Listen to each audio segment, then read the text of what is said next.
আসসালামু আলাইকুম রহমতুল্লাহি বারাকাতুহু। ডিয়ার স্টুডেন্টস, নেক্সট জেন ইনস্টিটিউটের পক্ষ থেকে আমি আবু সাইদ সবাইকে পবিত্র মাহে রমজানের শুভেচ্ছা জানাচ্ছি। আহলান সাহলান মাহে রমাদান। আমরা আজকের ভিডিওতে দেখার চেষ্টা করব রমজান মাসেও কিভাবে আমরা আমাদের প্রোডাক্টিভিটি 100% রাখতে পারি এবং কিভাবে আমরা একটা ভুল ধারণা যেটা আমাদের রয়েছে যে রমজান মাস আমার পেটে ক্ষুধা থাকবে, আমি হয়তো পড়াশোনাটা ঠিকমতো কন্টিনিউ করতে পারবো না। সো বিশেষ করে এসএসসি এবং এইচএসসি 26 ব্যাচের যারা আমরা আছি তাদের জন্য এই একটা মাস খুবই ইম্পর্টেন্ট। আমি আজকের ভিডিওতে দেখানোর চেষ্টা করব আমি নিজেও অ্যাজ এ স্টুডেন্ট রমজান মাসে কিভাবে নিজের পড়াশোনাটা কন্টিনিউ করতাম, আর একটু স্ট্র্যাটেজি খাটালে কিভাবে তুমি এই একটা মাস কাজে লাগিয়ে বাকি 11 মাসের তুলনায় বেশি বেনিফিট পেতে পারো। সো আর কথা না বাড়িয়ে চলো শুরু করি। দেখো, রমজানের রিয়েল অর্থটা কি? রমজান মানে কিন্তু এই না শুধুমাত্র আমরা পান আহারটা বন্ধ রাখলাম, আমি আহার করলাম না, আমি পান করলাম না। রমজানের মেইন যে অর্থটা সেটা হচ্ছে আমাদের তাকওয়া, দ্য এসেন্স। রমজান মানে কেবল না খেয়ে থাকা না, রমজান মানে আমরা একটা তাকওয়া অর্জনের মাস। অর্থাৎ আমরা এখানে আত্মশুদ্ধি, আমাদের আত্ম উন্নয়ন, নিজের যা যা ল্যাকিংস গুলো আছে সেটাকে কিভাবে আমি একটা বেটার হিউম্যান বিং হতে পারি সেটা নিয়ে কাজ করা, ধৈর্য এবং সহনশীলতার পরীক্ষা, এবং আল্লাহ প্রতিটি কাজে আল্লাহর সন্তুষ্টি খোঁজা। সো এইটা হচ্ছে আমাদের রমাদানের প্রধান এবং প্রথম অর্থ।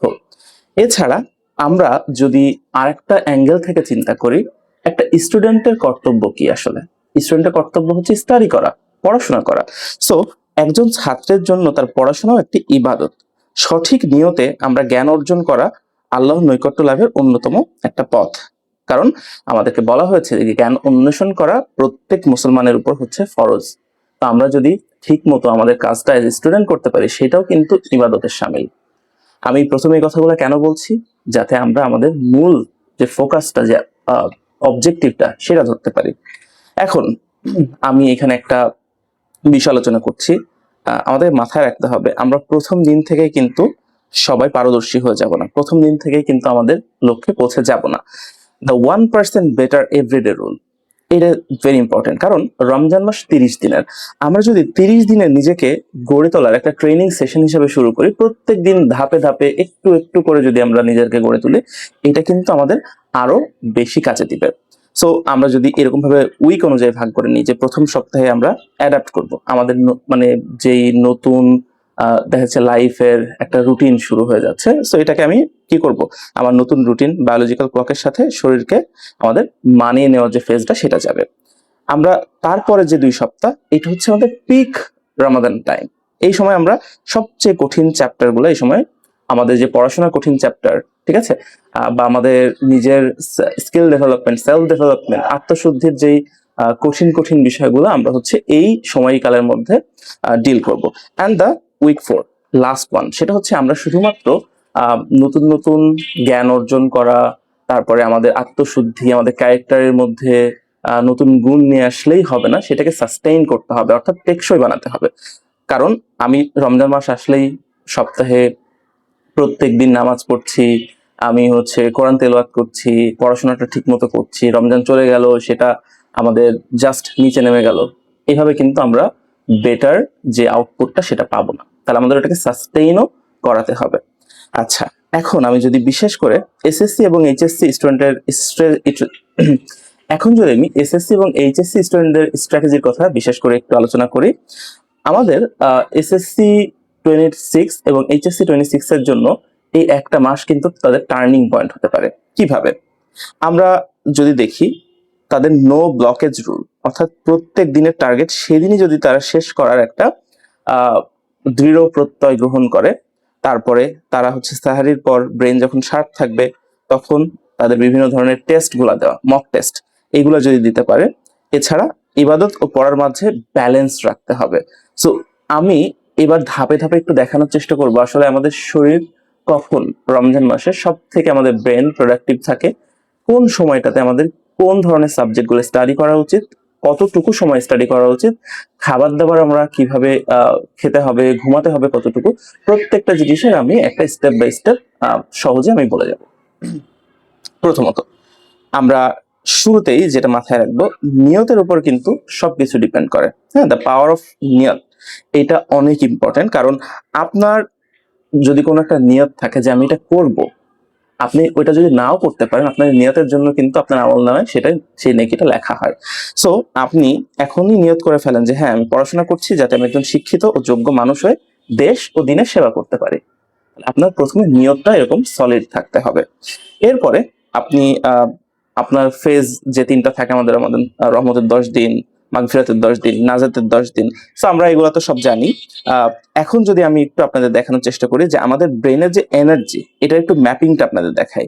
সো পোস্ট সেহরি, সেহরি করলাম আমরা, সেহরি থেকে 5টা থেকে 11টা পর্যন্ত সকাল, এই সময়টাতে আমাদের পিক এনার্জি থাকে। যেহেতু আমরা সেহরির পরে আমাদের শরীরে আস্তে আস্তে কি করে, সে এনার্জিটা পাই। তো আমাদের এই 5টা থেকে 11টা যে 5-6 ঘন্টার সময়, এটা আমাদের একদম এনার্জিটা সবার উপরে থাকে। তো আমরা একটা বড় ভুল যেটা করি, আমরা হচ্ছে সেহরির পরে নামাজ পড়ে ঘুমিয়ে পড়ি। এই ঘুমানোটা কিন্তু আমি নিজে পার্সোনালি প্রেফার করি না। যদিও আমি এখানে 3 ধরনের রুটিন দেখাবো। একটা হচ্ছে আর্লি বার্ড রুটিন, যারা হচ্ছে সকালে পড়তে পছন্দ করে। আর একটা হচ্ছে যারা নাইট অল, ঠিক আছে, সারা রাত জেগে পড়াশোনা করছে, রাতে আমাদের তারাবি পড়ে এসে তারপর পড়াশোনা করে একবারে সেহরি করে তারপর ঘুমাতে চায়, এটা একটা। আর আরেকটা হচ্ছে জেনারেল, এমনি সারাদিন মিলিয়ে যে রুটিনটা। আচ্ছা, তারপর যদি আমরা দেখি আমাদের এনার্জি, আমাদের মধ্য মানে দুপুর থেকে 1টা থেকে 4টা পর্যন্ত আমাদের মোটামুটি 50% এনার্জি থাকে। আর আমাদের আসরের নামাজ থেকে মাগরিব পর্যন্ত এটা আমাদের সব থেকে খারাপ থাকে এনার্জি লেভেলটা, মানে আমরা সার্ভাইভাল মোডে থাকি। তখন যদি আমরা কোনো ইম্পর্টেন্ট কোনো মেমোরাইজিং এরকম কোনো কিছু করতে যাই, এটা যেন আমাদের জন্য কিন্তু খুব একটা ভালো না। আর এছাড়া পোস্ট তারাবি, মানে তারাবির পরের যে সময়টা, তখন কিন্তু আমরা একটু রিসার্চ থাকে, ইফতারের পরে আমরা তারাবির পরে হচ্ছে ডিনার করি। সো সেই সময়ও কিন্তু আমরা 75% এনার্জি পাচ্ছি। এখন আমরা যদি আরেকটা ব্যাপার আলোচনা করি যে আমাদের সেহেরিটা অ্যাজ এ স্টুডেন্ট কেমন হওয়া উচিত। আমরা নর্মালি যেটাতে ফোকাস করি, আমরা অনেক পেট পুরে খাই, হ্যাঁ, 2-3 প্লেট ভাত খাচ্ছি, পাশাপাশি আমরা হচ্ছে কফি খাই, অনেক বেশি পানি পান করি। আসলে আমাদের এটার মধ্যে একটা ট্রিক আছে। সো লেটস সে আমি 2 প্লেট ভাত খেলাম বা 7 থেকে 8টা রুটি খেলাম। সো ভাত বা রুটি কি আছে, এর মধ্যে কার্বোহাইড্রেট আছে, কার্বোহাইড্রেট বা শর্করা। সো শর্করাটা পেটটা তখন কিন্তু ভরিয়ে দেয়, কিন্তু কার্বোহাইড্রেট বা শর্করা এটা কিন্তু হজম হতে তুলনামূলক কম সময় নেয়। তার মানে আমি যদি 4টার সময় খাই, মানে সকাল 7টা থেকে 8টার মধ্যে এটা দেখা যাচ্ছে হজম হয়ে যাচ্ছে, তখন কিন্তু আমার পেটটা পরিষ্কার হয়ে যাচ্ছে, আমার কিন্তু ক্ষুধাটা লাগছে। অন্যদিকে আমি যদি প্রোটিন খাই, ঠিক আছে, মানে আমিষ জাতীয় খাবার যদি খাই, সেই ক্ষেত্রে ওই প্রোটিনটা ওইটা শরীরের মধ্যে রক্তের মধ্যে যে ভাঙতে, ওটা হজম হতে, ওটা কিন্তু কম্পারেটিভলি বেশি সময় নেয়। তাহলে কি, আমার পেটটা কিন্তু আরো অধিক সময় ধরে কি থাকবে, ভরা ভরা থাকবে, আমার কিন্তু ক্ষুধাটা তত তাড়াতাড়ি লাগবে না। সো এইটাও কিন্তু একটা ট্যাকটিক্স যে আমি কি ধরনের খাবার খাবো। তাহলে আমাকে বেশি গুরুত্ব দিতে হবে যে সমস্ত কমপ্লেক্স কার্বস গুলো আছে। আমি ভাত খাবো না, অবশ্যই খাবো। তো এই যে ওটস, তারপরে ব্রাউন রাইস, ঠিক আছে, তারপরে মাল্টিগ্রেন ব্রেড, এই টাইপের যদি আমরা কমপ্লেক্স কার্বোহাইড্রেট গুলা খাই, এটা কিন্তু আমাদের দীর্ঘক্ষণ এনার্জিটা দিবে। পাশাপাশি আমরা হাই প্রোটিন, হাই প্রোটিন কি, আমরা ডিম খেতে পারি, দুধ, তারপরে হচ্ছে দই। সো আমি যদি সেহরির সময় একটা কলা খাই, আমার পিপাসা অনেক কম লাগবে। হ্যাঁ, আমি যদি দই খাই, হজমে পরিপাকে সহায়তা হবে। এবং আমি যদি ভুলেও মানে চা কফি তখন পান করি, চা কফি পান করলে কিন্তু এটা আমাদের ডিহাইড্রেশন হবে। সো আমার কিন্তু খুব তাড়াতাড়ি পিপাসা পাবে। তাহলে সেহরিতে চা কফি একদম ফরবিডেন। ওকে, তাহলে এটা একটা। আর পাশাপাশি হাইড্রেশন, সো হাইড্রেশনের জন্য আমি একটা নিয়ম দেখাবো যে আমাদের কিভাবে আমাদের দিনে 2 থেকে 2.5 লিটার পানি, এটা আমরা হচ্ছে পর্যাপ্ত পরিমাণে পান করতে পারি। তো সেই ক্ষেত্রে আমরা সেহরির পরে খাবার শেষে 1 চিমটি লবণ সহ আমরা পানি পান করতে পারি, এবং চা চা কফি আমরা এড়িয়ে চলতে পারি। আচ্ছা, এখন আমরা ইফতারের ক্ষেত্রে এটাও আমরা শেষ করে দিই। আমাদের খাবার দাবারটা শেষ হয়ে গেলে আমরা পড়াশোনার রুটিনটাতে যাব। ইফতারের ক্ষেত্রে আমরা যেটা করি, সবাই বাংলাদেশে যেহেতু বড় হচ্ছি, বাংলাদেশি হাউস হোল্ডে যেটা আমাদের একটা ট্রেডিশন, সেটা হচ্ছে ভাজা পোড়া অনেক বেশি আমরা হচ্ছে খাই। তো ভাজা পোড়া খেলে যেটা সমস্যা হয়, আমাদের ব্রেন কিন্তু ওই সময় ফগি হয়ে যায়, মানে অলস হয়ে যায়, হ্যাঁ, লেথার্জিক। এবং চিনিযুক্ত যে শরবত, এটাও কিন্তু আমাদের ক্লান্তি বাড়ায়। তো আমাদেরকে তাহলে কি করা উচিত? প্রথমেই আমরা খেজুর এবং সাধারণ পানি দিয়ে ইফতারটা শুরু করব। হ্যাঁ, শুরুটা করতে হবে। তো এই জায়গাতে ভাজা পোড়া কি একদম খাওয়া যাবে না? হ্যাঁ, খাওয়া যাবে পরিমিত মাত্রায়, কিন্তু শুরুতেই ভাজা পোড়াতে যাওয়া যাবে না। আর পড়াশোনায় যদি আমার মনোযোগটা রাখতে হয়, সেক্ষেত্রে ইফতারে আমরা ফল বা স্যুপ জাতীয় খাবার, এটা আমাদেরকে রাখতে হবে। তাহলে that much we need to ensure. এখন আমরা যদি আসি যে আমাদের পানির যে নিয়মটা বলছিলাম, মস্তিষ্ককে সচল রাখতে আমাদের প্রতিদিন কমপক্ষে 2.5 লিটার পানি দরকার। তো রমজান মাসে আমরা কি করতে পারি, আমরা ইফতারে 2 গ্লাস পানি পান করব, ঠিক আছে। আর ইফতার থেকে সেহরি পর্যন্ত মানে রাতে আমরা সারা এই পুরো সময়টা জুড়ে আমাদের 4 গ্লাস পানি পান করতে হবে। আর সাহারিতে আমরা 2 গ্লাস পানি পান করব। তাহলে এই যে 2 গ্লাস সাহারিতে, 2 গ্লাস ইফতারে, আর ইফতার থেকে সাহারির এই মধ্যবর্তী সময়ে আমরা 4 গ্লাস, মোট 8 গ্লাস পানি কিন্তু আমাদের হয়ে যাচ্ছে। সো আমাদের যে পানির রিকোয়ারমেন্ট সেটা কিন্তু এখান থেকে আমরা খুব সহজেই ফুলফিল করতে পারি। আর সুগার স্পাইকস, এটার ব্যাপারে আমাদের সচেতন থাকতে হবে। আমরা যদি অতিরিক্ত চিনিযুক্ত ড্রিঙ্কস যেটা যদি পান করি তাহলে আমাদের রক্তে ইনসুলিনের মাত্রা কিন্তু অনেক বেড়ে যায়। সেই ফলে ইফতারের 1 ঘন্টা পরে আমাদের প্রচন্ড ক্লান্তি লাগে। আমাদের দেখবেন ইফতার পর পরে গাটা মানে শরীরটা পুরো এড়িয়ে যায়, আমরা বিছানায় তলিয়ে যাই।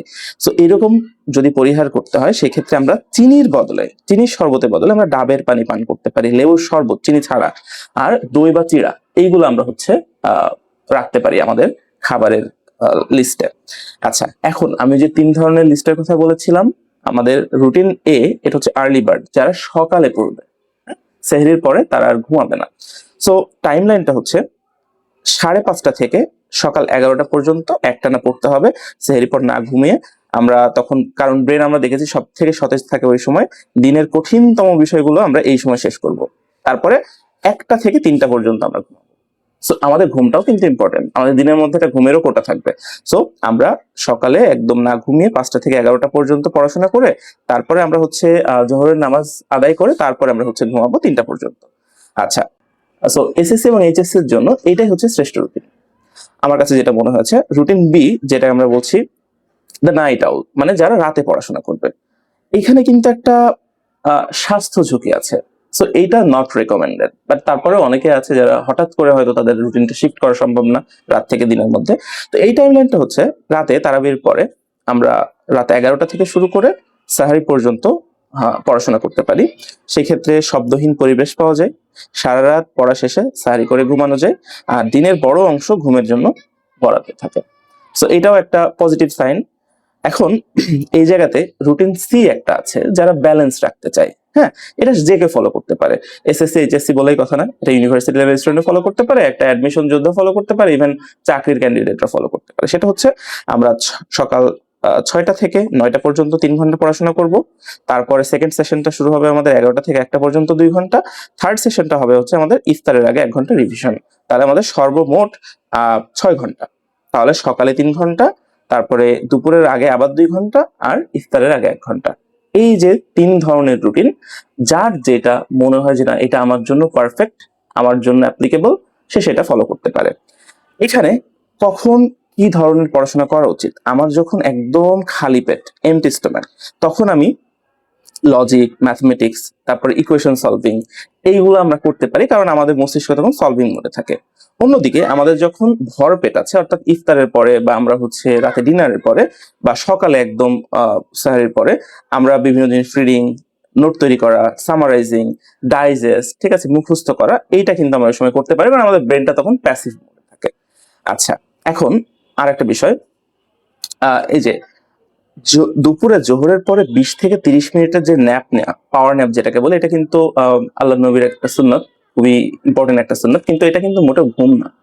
ঘুম আর ন্যাপের মধ্যে পার্থক্য আছে। সো এটা হচ্ছে পাওয়ার ন্যাপ। এটা আমরা 20 থেকে 30 মিনিট, এর বেশি না। এটা ব্রেনকে রিসেট করে, বিকালে ব্রেইন ফগ যেটা, এটা কমায়। আর যেহেতু সব থেকে বড় কথা হচ্ছে এটা সুন্নাহ, আমরা কিন্তু এটাও ফলো করতে পারি।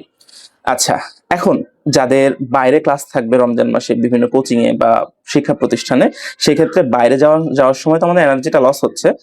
যেটা করা যায়, এই সময়টা আমি যাতায়াত করছি, আমি লেগুনার মধ্যে আছি, আমি রিক্সার মধ্যে আছি, আমরা কানের মধ্যে অডিও লেকচার কোরআন তেলাওয়াত দিয়ে রাখতে পারি। হ্যাঁ, তারপরে রোদের সময় অবশ্যই বাইরে সানগ্লাস, ছাতা ব্যবহার করা, এগুলো করতে হবে। আর যে বেশি কথা, রমজান মাসে এমনিতে বেশি কথা বলা যাবে না, দ্যাট ইজ ওয়ান থিং। আচ্ছা, এবার আর একটা প্রশ্ন আসে যে আমি কি গ্রুপ স্টাডি করব নাকি সোলো স্টাডি করব। আমি বলবো যে রমজান মাসে group study is not good idea, কারণ গ্রুপ স্টাডিতে কথা বলতে হবে, আর কথা বলাটা এনার্জি অনেক বেশি কনজিউম করবে।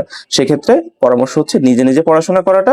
হ্যাঁ, যদি সমস্যা হয় তাহলে আমাদের গ্রুপ আছে, মেসেঞ্জার, ঠিক আছে, মেসেঞ্জারে আমরা বা হোয়াটসঅ্যাপে আমরা গ্রুপ স্টাডি বলতে টেক্সটিং করতে পারি। আচ্ছা, এবার বিকেল 4টার পরে আমাদের ব্রেন কিন্তু আর কিচ্ছু নিতে চায় না, তো আমি বলি বিকেল 4টার পরে আমাদের ব্রেনকে শাট ডাউন করে দিতে। এই সময় নতুন করে কোনো কিছু পড়া যাবে না। এই সময়টা বরাদ্দ রাখুন, ইউটিউব থেকে আপনি কোরআন তেলাওয়াত শুনুন, বিভিন্ন এডুকেশনাল ভিডিও গুলা দেখুন, ঠিক আছে? এবং আমি বলবো যে রমজান মাসে কোনো একটা ভালো অভ্যাস আপনি গড়ে তোলার চেষ্টা করুন। আচ্ছা, এবার digital detox, this is very important.